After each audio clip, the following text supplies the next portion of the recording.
नमस्कार, मैं Ranjit Kumar, edu master by Ranjit से बोल रहा हूँ। कल मैंने एक चैप्टर लाया था मेटल एंड नॉन मेटल, आपने उसे पढ़ा होगा। और फिर एक नए चैप्टर के साथ फिजिक्स का रासायनिक और अभिक्रियाएं एवं समीकरण। अभी ठंडा मौसम चालू हो चुका है, थोड़ा सा ठंडा से आप लोग बच कर रहें। और इसमें एक और फ़ायदा है कि पढ़ने का मौका बहुत ज़्यादा मिलता है, क्योंकि शाम बहुत जल्दी हो जाती है, लोग बेड पर बहुत जल्दी चले जाते हैं। तो मैंने सोचा कि एक नए चैप्टर के साथ मैं फिर आ रहा हूँ, जिसका नाम है रासायनिक अभिक्रियाएं एवं समीकरण। अब इसमें हम लोग देखते हैं कि हम लोग के जनरल लाइफ में बहुत सारे चीज़ें होता है। जैसे गर्मी में दूध लाएं, गर्म नहीं किए तो फट गया, लोहे में जंग लग जाना, अंगूर का किण्मय होना, भोजन का पकना और हमारा सांस लेना। ये सब में एक चीज़ कॉमन चीज़ क्या है कि चीज़ें का असली पहचान और प्रकृति बदल जाती है। जब भी ऐसा कोई रासायनिक परिवर्तन होता है तो हम कहते हैं कि वह रासायनिक अभिक्रिया हुआ।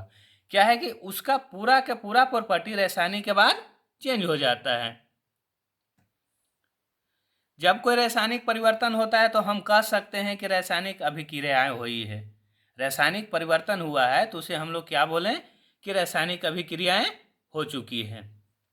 अब मैग्नीशियम का जलना भी एक रासायनिक प्रक्रिया है। इसमें देखिए, आप फिगर में एक देख रहे होंगे कि नीचे में एक टेबल लगा हुआ है, उसमें बर्नर लगा हुआ है। बर्नर के ऊपर में ट्राइपोड है, ट्राइपोड से सपोर्ट में रखा हुआ है, क्या रखा हुआ है? मैग्नीशियम। मैग्नीशियम के ऊपर में एक पाइप क्ले ट्रेंगल है और क्यूसाइबल है। वो क्या है कि उसको बर्नर में बर्न करने के लिए रखा हुआ है।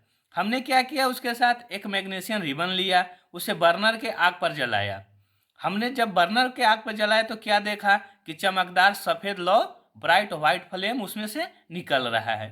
ब्राइट फ्लेम निकलने के बाद हमने क्या उसमें मिला कि सफ़ेद पाउडर, यह मैग्नीशियम ऑक्साइड हो गया। ये क्या हुआ, एक केमिकल रिएक्शन से मैग्नीशियम ऑक्साइड बन गया। अब जिंक और अम्ल दोनों एक साथ मिलते हैं तो क्या हो रहा है, तो यहाँ पे आप देख रहे हैं कि जिंक का जो है ड्यूलिट सल्फाइड लिया हुआ है, कोनिकल फ्लैश है, ग्लास ट्यूब है और कॉर्क है। इसमें हमने क्या किया, एक फ्लास्क में दानेदार जिंक लिया, उसमें सल्फ्यूरिक अम्ल मिला दिया। किसमें? जिंक में सल्फ्यूरिक अम्ल मिला दिया। तो उसमें हमें मिला क्या, जिंक के पास गैस के बुलबुले निकले, जिसको हम लोग H2 बोलते हैं। और फ्लास्क को छूटने पर गर्म लगा हुआ, क्योंकि वो जो है केमिकल रिएक्शन से उसमें चेंजमेंट आ गया। अभिक्रियाएं हुई कैसे जाने? देखिए, अवस्था में परिवर्तन पहला क्या है, कैसे हम पहचानेंगे कि हाँ केमिकल रिएक्शन हुआ है चाहे अभिक्रिया हुआ है? तो अवस्था में परिवर्तन हो गया। जैसे जैसे ठोस जो है, ठोस से गैस बनना, गैस से ठोस बनना। रंग में परिवर्तन, जैसे नीला रंग गायब हो जाना, गैस का निकलना, जैसे बुलबुले निकलना। और तापमान में परिवर्तन, जैसे कि बीकर का गर्म हो जाना। ये सब जो है रासायनिक अभिक्रियाएं हैं। रासायनिक समीकरण क्या है?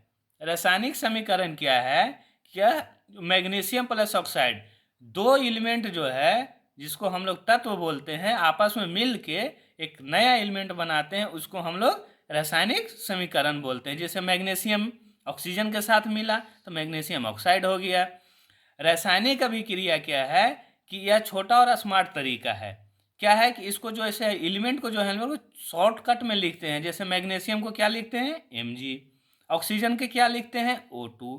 तो ये मिल के क्या हो गया? MgO, जिसको हम लोग मैग्नीशियम ऑक्साइड बोलते हैं। अब इसका क्या है कि हम लोग केमिकल जो है ना वैलेंसी करते हैं, मतलब केमिकल जो है दोनों तरफ बराबर करते हैं। तो हम लोग लेते हैं LSH और RSH। LSH मतलब RSH मतलब रिएक्टेंट हो गया, जिसको अभिकारक बोलते हैं।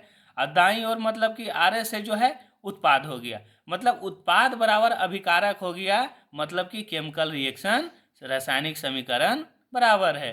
जैसे Mg मिला, O2 मिला, दोनों का जो है इलेक्ट्रॉन आपस में जो है बराबर बराबर मिले तो MgO बन गया, मतलब मैग्नीशियम ऑक्साइड बन गया। अब समीकरण को संतुलित, अभी हम आपको बता रहे थे कि समीकरण को संतुलित यानी बैलेंस करना कैसे है।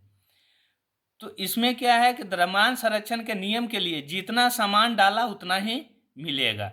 मीन्स डेट है कि अगर जितना इलेक्ट्रॉन इधर छोड़ा उतना ही इलेक्ट्रॉन अगर दूसरा जो है एलिमेंट अगर गेन कर लिया तो वो क्या हुआ? समीकरण संतुलन। दोनों तरफ परमाणु के संख्या बराबर होना चाहिए।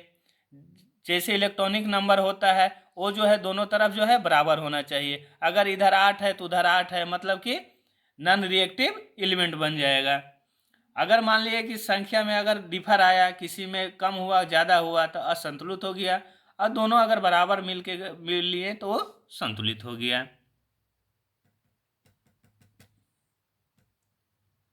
अब अभिक्रियाओं के प्रकार, जैसे अभी हम लोग केमिकल रिएक्शन पढ़ें तो उसमें क्या है कि कितना कितना कौन कौन केमिकल बनता है। तो हम लोग केमिकल संयोजक अभिक्रिया, पहला है कम्बिनेशन। जैसे एक जो है ना एलिमेंट ए है और दूसरा एलिमेंट बी है, अगर ए प्लस बी अगर मिलाएं तो ए बी मिल गया, मतलब दोनों आपस में घुल गया। जैसे जब दो या दो से अधिक अभिकारक जैसे रिएक्टेंट मिलकर सिर्फ एक उत्पाद बनाते हैं, जैसे कोयले का जलना, कोयला क्या है सी प्लस ओ, क्या हो गया CO2 हो गया। जल का बनना 2H2 प्लस O2 2H2O, ये हो गया संयोजक अभिक्रिया। अब आता है वियोंजन अभिक्रिया, जिसको डिकम्पोजिशन बोलते हैं। जैसे दो एलिमेंट है ए और बी, तो वो दोनों एलिमेंट क्या है कि ए अपना प्रॉपर्टी में रह जाएगा और बी भी अपना प्रॉपर्टी में रह जाएगा, जिसको हम लोग हिंदी में ब्रेकअप अभिक्रिया बोलते हैं।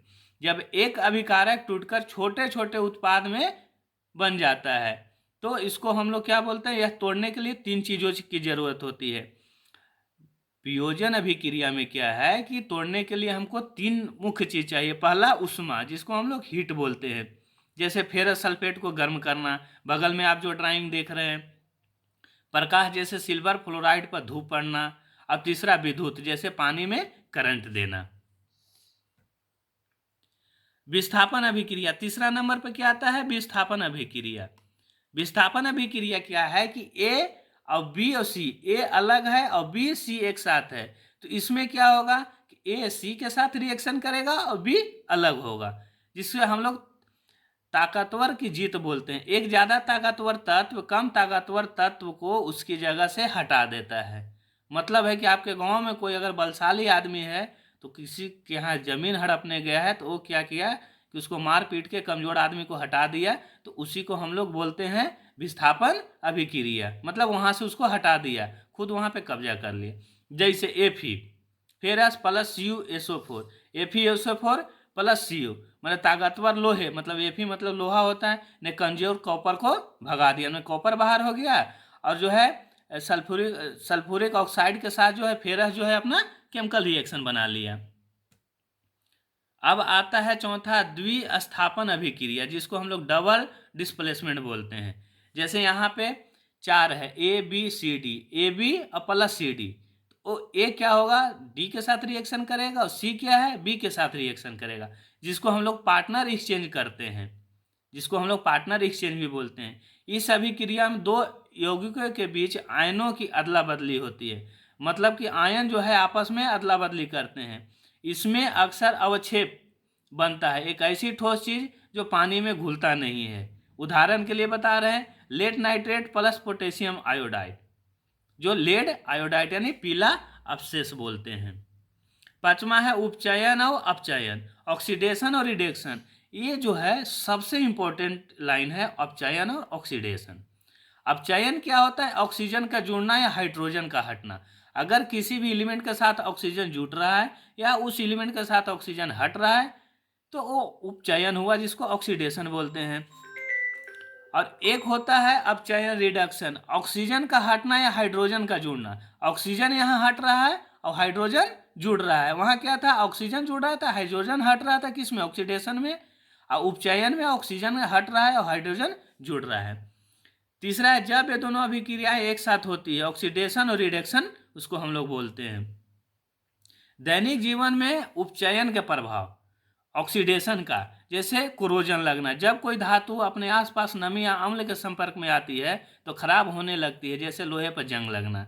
विकृति गंधित, जैसे जब तेल या वसा वाला खाना लंबे समय तक रखा जाता है तो ऑक्सीजन से अभिक्रिया करके खराब हो जाती है, स्वाद और गंध बदल जाते हैं। ये जो है हमारा जो है केमिकल रिएक्शन था, जिसको हम लोग जो है आज आपके सामने मैंने रखा। यदि इसमें आपको कुछ डाउट है या इसमें कुछ प्रॉब्लम है तो आप हमें कमेंट कर सकते हैं। आप आएँ, वीडियो देखें और उसको सब्सक्राइब और बेल बटन दबा कर ही जाएं। Thank you.